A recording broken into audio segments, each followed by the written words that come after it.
देवपूरमधील happy club कॅफेवर पोलिसांचा छापा, व्यवस्थापकावर गुन्हा।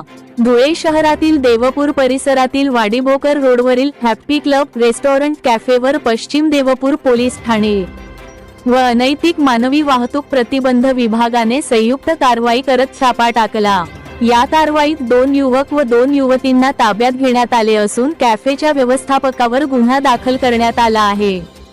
पोलिसांनी दिलेल्या माहितीनुसार दिनांक 5 मार्च 2026 रोजी दुपारी सुमारे 2 वाजता पश्चिम देवपूर पोलीस ठाण्याचे प्रभारी अधिकारी सचिन कापडणीस यांना गुप्त माहिती मिळाली होती।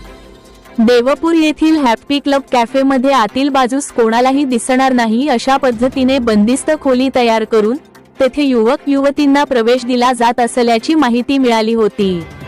त्या ठिकाणी गैरप्रकार होत असल्याची शक्यता व्यक्त करण्यात आली होती। मिळालेल्या माहितीच्या आधारे पोलिसांनी तात्काळ छापा टाकून कारवाई केली। यावेळी कॅफेमध्ये उपस्थित असलेल्या 2 युवक व 2 युवतींना ताब्यात घेण्यात आले।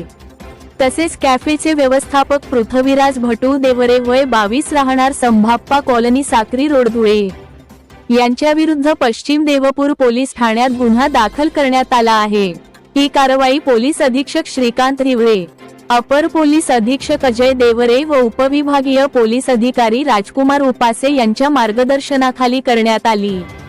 कारवाईत सहाय्यक पोलीस निरीक्षक सचिन कापडणीस, सहाय्यक पोलीस उपनिरीक्षक जितेंद्र आखाडे, सुरेखा वळवी, अतुल जाधव, सुनील राठोड तसेच अनैतिक मानवी वाहतूक प्रतिबंध विभागाचे सहाय्यक पोलीस निरीक्षक प्रकाश काळे, कैलास जोहरे व अनिता पवार यांनी सहभाग घेतला। धुळे जिल्हा पोलिसांनी नागरिकांना आवाहन केले आहे की शहरात कुठेही अवैध व्यवसाय किंवा संशयास्पद प्रकार सुरू असल्याची माहिती तात्काळ पोलिसांना द्यावी, जेणेकरून अशा गैरप्रकारांवर योग्य वेळी कारवाई करता येईल।